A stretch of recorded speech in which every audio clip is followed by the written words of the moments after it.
대한민국이 사실은 뭐 마약 청정국의 지위를 잃어버린 지 오래됐죠. 해마다 검거되는 마약 사범 그리고 압수되는 마약류의 양이 압도적으로 늘어가고 있고 또 코로나 상황이 좀 진정이 되면서 비행기들이 왔다 갔다 하니까 이제 한국으로 들어오는 밀수되는 마약류의 양도 어마어마한 역대급을 찍고 있습니다. 그래서 평범한 회사원, 그다음에 뭐 주부, 학생들까지 중독의 위험에 노출되어 있는 상황이거든요. 그래서 우리 일상에 가까이 침투해 있는 마약의 그런 위험성, 그 경각심을 좀 일깨워 주자는 취지에서 범죄와의 전쟁, 마약 편입니다. 그럼 이제 세대 간을 어떤 구분하는 말들이 좀 유행을 하고 있는데 마약 세계도 올드보이와 영보이가 존재합니다. 오비와 YB가 하는데 이 사람들의 어떤 그 범행 수법이 완전 다르기 때문에 검사로서 수사할 때도 그 접근 방법이 다르거든요. 올드보이 분들은 이제 연령대가 한 40, 50대 분들이죠. 대면 거래를 원하세요. 이게 마약의 은어 중에 하나가 이제 오른손 왼손 거래라고 오른손 왼손? 스쳐 지나가면서?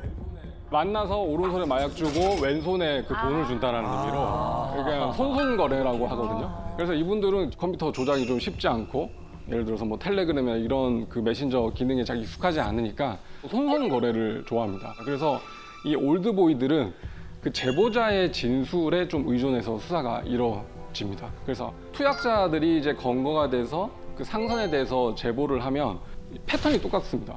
전화하거나 뭐 문자로 필로폰이 이제 은어가 술이니까 술 남은 거 혹시 있으세요? 너무 급해서 그런데 그럼 어디로 와? 해서 이제 가죠. 그러면 이제 그 사람이 말로서는 이제 증거가 남죠. 저 사람한테 내가 얼마 주고 샀다라는 진술이 있고 그 다음에 전화했다라면 통화 내역이 남아 있을 것이고 발신 기지국 위치 추적을 하니까 자기 집에서 전화 건네요. 그다음에 상대방 집에서 전화 건 내역이 있다. 그럼 그 진술 믿을만 한 거죠.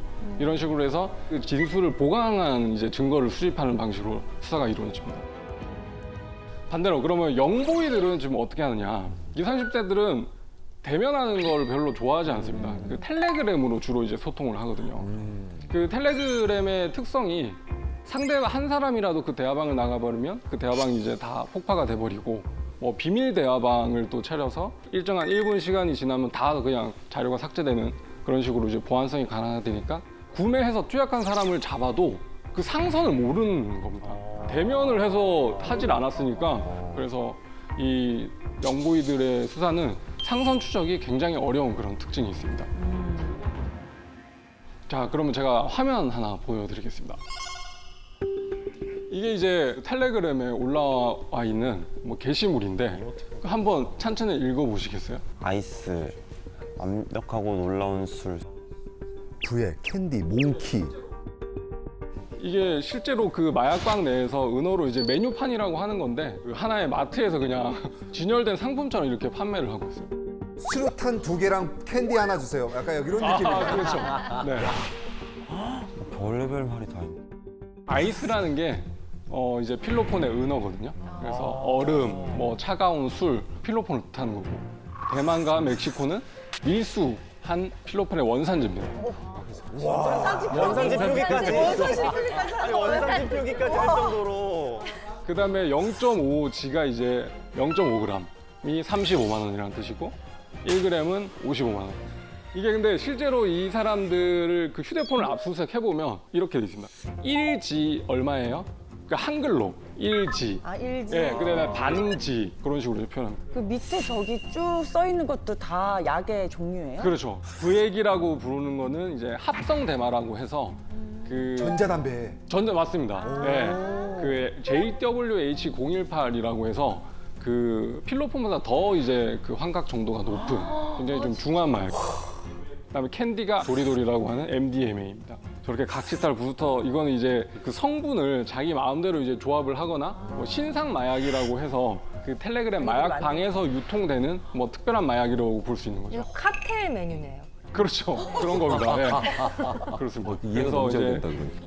그래서 제가 이제 검사로 재직할 때 이 텔레그램 마약방의 운영 방식에 대해서도 정보를 수집을 해야 되고 이 마약류 시세, 그다음에 혹시 신종 마약이 나오진 않은지 이런 걸 알아보려고 저 마약방에 이제 저도 이제 회원으로 가입해가지고 오, 잠이 자기가 아니지만 그냥 그 방에 들어가 있는 겁니다. 그러면 알람이 정말로 거의 뭐 5분 단위로 울립니다.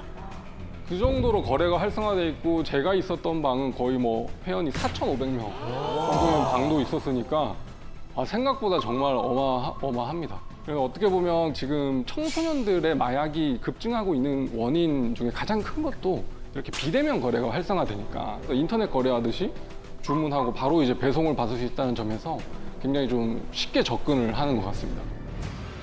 실제로 얼마 전에 고등학교 3학년 친구들이 그 부모님한테 공부 좀 해야 되겠어. 그래서 공부방을 하나 만들어줘. 공부에 집중할 수 있게. 그래서 오피스텔에 이제 공부방을 하나 만들어줬는데 거기에 이제 고3 친구 3명이 아지트로 활용을 해서 텔레그램 마약방을 통해서 마약류를 판매를 해서 벌어들인 범죄 수익이 1억 2천만 원 정도 될 정도로 그 결국 3명은 다 이제 구속이 됐죠. 그럴 정도로 이제 학생들까지 마약으로 이제 범죄 수익을 벌어들이고 있는 상황이고 청소년들 중에 기사를 보면 초등학교 6학년이 거의 뭐 최연소 뭐 투약자라고 제가 기사를 봤는데 12살 정도니까 정말로 심각한 상황인 것 같습니다. 그래서 이게 실제적으로 어떻게 범행이 이루어지는데 지금부터 더 자세하게 제가 설명을 드릴 건데 이게 뭐 범죄를 모방하라고 말씀드리는 게 아니라 자녀분들이나 주변의 지인분이 텔레그램으로 뭔가 이상한 거 한 것 같다라고 하면 사전에 그렇게 막고 예방하는 차원에서 제가 알려드리는 겁니다. 실제로 그 기사에도 났었는데 한 마약 사건 전담하는 판사님께서 지하철 탔는데 그 옆에 어떤 사람이 휴대폰으로 이제 텔레그램으로 마약을 막 주문을 하고 있는 거를 바로 신고를 해가지고 거기서 현장에서 잡힌 경우도 있었거든요. 근데 더 충격적인 건 집에 가는 지하철 안에서 마약을 주문하고 있다는 게. 그렇죠. 아마 그렇게. SNS 하듯이 이렇게. 네. 그러니까 여러분들 아시면 또 누군가를 또 신고하거나 뭐 공익적 목적으로 좀 활용할 수 있을 것 같습니다. 자, 구조에 대해서 좀 설명을 드리면 이게 거의 뭐 피라미드식 다단계 회사랑 똑같습니다. 중소기업입니다. 그래서 총체, 그다음에 인증 딜러, 그다음에 드라퍼라는 그런 개념이 나오는데 총책은 이제 제일 그 우두머리에 있는 사람이고 인증 딜러라는 사람은 총책으로부터 받은 마약을 팔 수 있게 권한을 득한 사람, 그걸 인증 딜러라고 해요. 그래서 뭐 그 전국을 이제 권역화해가지고 뭐 경상권, 그다음에 뭐 전라권, 충청권, 서울 뭐 이런 식으로 권역을 나눠서 인증 딜러를 이제 배치해 놓는 거죠. 그럼 그 인증 딜러들은 자기가 이제 하나의 그런 방을 운영하면서 마약을 팔아야 되는 거니까 그 마약을 실제로 붙여놓을 수 있는 그 드라퍼들을 수시로 이제 모집을 합니다. 그래서 저 아까 보여드린 마약방에 실제로 들어가면 뭐 월천 보장, 구인 광고 그런 것들이 이제 많이 올라오기도 하고 또 실제로는 그 투약자분들이 돈이 없으니까 좀 깎여줄 수 있나요? 뭐 이렇게 물어보는 경우가 있는데 그러면 은연중에 이렇게 돈 없으면 이거 드라퍼 한번 해봐라. 그러나 마약 공짜로 줄 테니까 이런 식으로 해서 꼬드겨가지고 드라퍼로 고용해서 힘든 일, 제일 위험한 일인 거잖아요. 어떻게 보면 대중에게 노출되는 거니까 그런 일을 시키는 일들이 많이 이루어져 있습니다. 그래서 구매하고 싶은 사람이 그 마약방에다가 이제 텔레그램을 보내면 그 사람한테 이제 좌표를 부립니다. 좌표라고 하는 것은 이제 마약을 드라퍼들이 숨겨둘 때 그 도로명 주소 같은 거를 이제 찍고 숨겨놓은 장소를 이렇게 찍어요. 그래서 보내면 그거 사진 보고 찾아가서 그걸 이제 득하고 실제로 그 사기치는 사람들도 많이 있어가지고 거기 숨겨놓지도 않았는데 그냥 돈만 받고 왜냐하면 신고를 못 하잖아요. 그렇기 때문에 사기로 악용하는 분들도 계시죠. 근데 반대로 마약 사범 중에 이런 사람도 있었어요. 조사를 해보니까 마약 숨겨놓는 그런 위치를 그 텔레그램 방에서 봐가지고 자기가 짐작해서 그걸 찾았다는 거예요. 물론 뭐 거짓말일 수도 있겠지만 충분히 그럴 수 있다는 생각이 들었습니다. 네. 진짜 그럴 수 있겠다. 필로폰이 지금 그 단속된 마약류 중에서 거의 뭐 68% 이상을 차지할 정도로 압도적으로 많은데요. 제 개인적으로는 그 필로폰이 중독이 너무 심하고 그 인간의 노력으로는 이제 끊을 수 없다는 거를 제가 여러 마약 사범들 인터뷰하면서 많이 느꼈죠. 제가 이제 만났던 그 피의자 중에 이런 사례도 있었습니다. 처음에는 기소유예 처분을 해서 이제 선처를 받고 그 다음에는 이제 기소돼서 집행유예를 선고받고 그 다음에 구속돼서 시정을 선고받고 이런 전력을 거치다가 교도소로 이제 수감이 됐습니다. 그래서 뭐 2년, 3년 이렇게 복역하고 나왔어요. 출소 그 당일에 투약을 화장실에서 하고 집으로 갔어요. 근데 아내분이 보니까 알죠. 그러니까 마약을 또 필로폰을 했구나 해서 그 자리에서 또 신고를 합니다. 그래서 출소된 날 바로 경찰한테 현행 범인으로 체포돼서 다시 들어온 사람도 있었거든요. 그만큼 이제 필로폰에 중독되면 위험하다는 건데 그다음에 이분들은 이제 20대 커플이었어요. 20대 초반에. 네. 참 어떻게 보면 무지한 건데 남자가 이제 그 여자한테 그 우리 캠핑 가가지고 뭐 기분 좋게 하는 약을 자기가 구해왔는데 이게 한번 같이 한번 우리 투약해 볼래? 라고 여자친구를 계속 설득을 한 거예요. 이분들은 이제 20대 커플이었어요. 20대 초반에. 네. 참 어떻게 보면 무지한 건데 남자가 이제 그 여자한테 그 우리 캠핑 가가지고 뭐 기분 좋게 하는 약을 자기가 구해왔는데 이게 한번 같이 한번 우리 투약해 볼래? 라고 여자친구를 계속 설득을 한 거예요. 그러니까 여자친구가 뭐 한번 해보자고 호기심에 이렇게 했는데 초심자니까 이제 주사기를 잘 못 놨나 봐요. 그 여자친구분이 뭐 피부가 파랗게 변하면서 호흡 곤란이 찾아와서 응급실에 급하게 실려갔어요. 그래서 그 응급실에서 이제 범행이 발각돼가지고 수사가 이루어진 경우가 있었는데 그냥 호기심에 그렇게 못 모르고 주사를 했다가 정말로 생명에 위독한 순간까지 오는 이런 경우도 있었습니다. 겁도 없다. 진짜. 필로폰이 이제 향정신성 의약품이잖아요. 그 향정이라는 단어 뜻 자체가 방향성을 띠고 어떤 정신을 한 방향으로 흐르게 한다는 그런 뜻인 건데 필로폰이 각성 효과와 동시에 하나에게 몰입하게 해줍니다. 그래서 실제로 그 마약 사범들 인터뷰를 해보면 이제 이게 속칭 꽂힌다라고 하는데 꽂히는 걸 보면 이제 성관계에 꽂히는 게 대부분이고 근데 의외로 그 남자분들은 이제 게임, 휴대폰 게임을 그냥 8시간 동안 쉬지 않고 하는 거. 뭐 필로폰을 그런, 예. 그리고 여성분들 중에는 청소도 의외로 많습니다. 그 필로폰을 투약하고 난 다음에 8시간 동안 밀린 집안일 같은 걸 하는 거죠. 얼마나 깨끗하게 하시려고. 실제로 제가 물어보니까 평소에는 하기 싫다가 이렇게 딱 투약을 하고 나면 그 각성 효과로 말끔하게 청소하는 그게 너무 기분이 좋았다고. 그 다음에 또 수다가 있어가지고 네, 그래서 같이 이제 투약을 하고 동성끼리 8시간 동안 이제 수다 떨고 뭐 전화하는 그런 사람도 있다고 합니다. 저는 막 그런 얘기 많이 들었어요. 먹는 거. 네, 네, 과자 한 봉지 이만한 거를 뭐 아, 그렇습니다. 다 먹었다. 예, 그렇죠. 한 번 꽂힌 게 그게 안 바뀐다고 하더라고요. 그 사람은 매번 할 때마다 네, 그래요? 똑같은 대로 해서 그래서 실제로 수사해 보면 투약 장소도 갔던 모텔, 그 모텔 302호 특정 모텔에서 항상 투약을 합니다. 보면.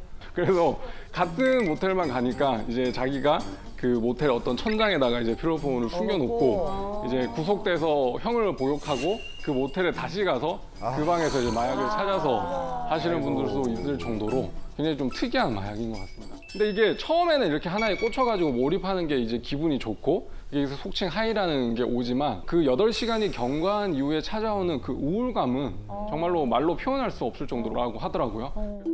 향정신성 약물들이 대부분 왜 우리 뇌에서 실제로 왜 도파민 같은 신경 전달 물질을 한꺼번에 확 시냅스 공간에서 생산하게 만드는데 근데 문제는 우리 뇌가 이제 항상성 기제가 있어가지고 뭘 확 뿌리거나 생산하면 그 다음에 안 생산하는 네, 생산을 하지 않는 그런 기능이 있거든요. 그러니까 실제로 뇌 자체가 우울한 거죠. 도파민이 기분을 좀 더 좋게 만들어주는 물질인데 그걸 평상시 생산을 아예 안 해버리니까 그러니까 그 물질을 외부에서 자꾸 유입할 수 있도록 유혹에 쉽게 빠지는 건데 항상 저희들이 말씀드리지만 물리적으로 뇌가 변한 겁니다. 네, 물리적으로 저희가. 네, 네. 그다음에 진짜 안타까운 게 10대 고등학생이었는데 이분은 이제 심각한 우울 증세랑 ADHD 증세가 있었어요. 그래서 부모님이랑 같이 여기저기 그냥 병원을 다녀서 이제 약을 처방받는데도 아무런 효과가 없었던 거예요. 그래서 자기 스스로 그 ADHD를 한번 치료해 본다고 텔레그램 마약방에서 필로폰을 구매해가지고 그걸 이제 물에 타서 마신 거예요. 와, 그래서 그 부모님이랑 나중에 그 애랑 이제 검사실에 와가지고 같이 얘기를 하는데 부모님이 펑펑 우시는 거예요. 근데 애가 어떤 뭐 다른 목적이 있었던 건 아니고 정말로 자기 병세가 좀 호전될까봐 이렇게 투약을 했다고 하던데 이렇게 안타까운 사실 사연도 있습니다. 이게 그 ADHD가 한 가지 이제 집중을 못하는 증상이라고 하면 반대로 메스암페타민, 필로폰은 한 가지 이제 집중을 하게 하는 거지 않습니까? 그러니까 그래서 사실 미국에서는 이 메스암페타민과 비슷한 그 화학 구조를 가진 암페타민을 병원에서 처방받으면 그거 약을 복용을 할 수가 있습니다. 근데 한국에서는 금지가 돼 있어요. 그래서 그 해외에 유학하는 학생들이 이제 비행기 타고 이제 그 약을 들고 오다가 암페타민 밀수로 이제 입건이 되는 경우도 있어요. 그래서 그럴 때는 어떻게 돼요? 어떻게 해요? 그렇게 되면 이제 미국에서 병원에서 처방받은 내역을 이제 검사실에 제출을 하면 그런 걸 잘 참작을 해서 중형으로 이제 처벌하지는 않습니다. 그럼 그 암페타민은 중독성이 없어요? 있죠. 그래서 미국 사회에서도 공부 잘하는 약이라는 그런 약으로 암페타민을 손쉽게 처방하는 거에 대해서 굉장히 경각심을 가져야 한다고 하는 목소리도 있다고 합니다. 실제로 제가 수사했던 사례 중에 이 졸피뎀에 좀 중독된 분들이 있어요. 졸피뎀이 뭐냐면 이제 수면제인데 이것도 이제 향정신성 의약품이거든요. 졸피뎀을 이제 하나를 먹으면 바로 잠이 드는데 이분은 이제 그 내성이 생겨가지고 한 번에 뭐 6, 7알을 뭐 먹어야 이제 잠이 들 정도로 중독이 됐던 거예요. 근데 병원에서 어쨌든 처방받아서 사야 되는데 그게 마약류 관리 시스템상 이 사람이 직전에 언제 어디서 어느 병원에서 몇 알을 처방받았는지 알 수가 있으니까 처방을 안 해주는 거예요. 그러니까 주변의 지인의 어떤 주민등록번호 이런 걸 도용을 해가지고 졸피뎀을 이제 처방을 받았던 거예요. 그래서 그 사람도 결국엔 처벌을 받았던 그런 사례도 있습니다. 처방을 받아야 돼서 하는 거면 본인이 아파서 그거를 치료 목적으로 처방을 받는 거잖아요. 그렇죠. 못 먹으면 못 잔다는데 그럼 그럼에도 불구하고 처벌을 해야 되는 거예요. 그러니까 그 사람은 이제 졸피뎀을 처방받아서 복용한 것보다는 이제 다른 사람의 인적 사항을 도용했다는 그 부분의 범죄로 처벌을 받았습니다. 이건 어떻게 보면 적법하게 처방받은 것이 아니기 때문에 그건 또 졸피뎀 투약으로 처벌을 받게 되는 거죠. 저는 얼마 전에 얘기 듣기로는 그 프로포폴에 중독이 돼가지고 한 달에 장내시경을 5번 하는 분이 계셔. 아, 그분 장은 괜찮으세요? 큰일 나지. 그 정도. 큰일 나지. 장이 헐지 않았을까 싶기도 한데. 네. 대마 수산 얘기를 좀 해볼까 합니다. 대마는 이제 화학 공정을 따로 거치지 않고 물 주고 뭐 온도만 맞추면 재배가 되니까 실제로 이제 재배하는 그런 사범들은 많이 잡혀오거든요. 실제 사례 중에는 군대 내에도 지금 어떻게 그럴 수가 있어? 한 부사관은 BOQ라고 하는 그 숙소에 대마 재배 시설을 마련해가지고 뭐 이렇게 만나다가 그거를 이제 재배해서 피우다가 이제 적발이 돼가지고 군사법원에서 징역 2년에 집행유예 4년을 선고받은 그런 일이 있었어요. 우리나라에서 말하는 네, 거죠? 현직 구사관이 그랬다고 합니다. 그래서 이분은 심지어 이제 대마를 갈아가지고 버터랑 섞어서 대마 버터를 만들어서 복용을 했다고 할 정도로 정말로 충격적인 사건이었습니다. 그다음에 이제 임신한 아내랑 함께 사는 집에서 뭐 1년 이상 대마를 뭐 재배하다가 적발된 사람도 있고, 그리고 한 제주도 오피스텔에서는 20대 그 남녀 커플이 그 대마를 그렇게 조직적으로 이렇게 재배를 해서 판매해서 집에서 발견된 대마가 88g 정도, 시가 한 1,700만 원 상당의. 그거를 이제 판매하는 거예요. 제주를 쌀 듬뿍 담은 대마 팔아.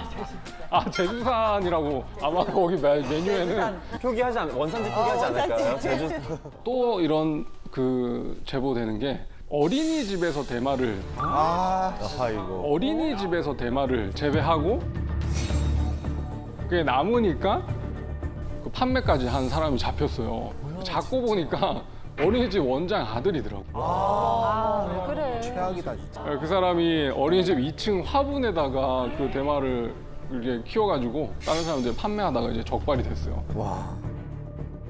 수사를 하다 보면 되게 안타까운 사건도 있는데, 이분은 이제 집을 이제 압수수색을 해보니까 굉장히 특이한 게 압수된 대마의 양은 상당히 소량인데 무슨 환풍기가 진짜 거의 뭐 이 정도 되는 환풍기를 그 8평남짓한 오피스텔에 설치를 해놨더라고요. 이거는 좀 상습적으로 판매하는 사람인 것 같다라고 의심이 들어가지고 추궁을 했더니 물론 뭐 증거 없는 상황에서 그렇게 자백을 하지는 않죠. 그래서 그 사람이 결국 그 인정하는 뭐 2-3건의 판매만 이제 그 기소를 해서 처벌을 했고 잊어버렸어요, 저는. 어느 날 한 2달 있다가 진정서가 하나 제 앞으로 이제 배달이 됐어요. 그 친구더라고요. 이 사람이 뭐 지방에 어디 뭐 산속에 대마 밭을 이제 조성해가지고 조직적으로 서울로 가져와서 이제 판매하는 사람이니까 수사가 필요하다는 거예요. 그래서 제가 범죄 경력 조회를 해보니까 한 2주 전에 사망을 했더라고요. 그래서 변사체 검식 기록을 받아보니까 이제 자살을 했던데, 그 생각하면서 좀 여러 가지 생각이 들었던 게, 그래서 그 진정이 아마 사실일 것 같다라는 저는 생각이 들었어요. 그래서 범죄 사실이 커질 것 같으니까 죽음을 선택하지 않았나라는 생각이 들었는데, 그러니까 어떻게 보면 제가 좀 더 그 열의를 가지고 아마 수사를 했더라면 혹시 그 친구의 인생이 좀 더 바뀌지 않았을까라는.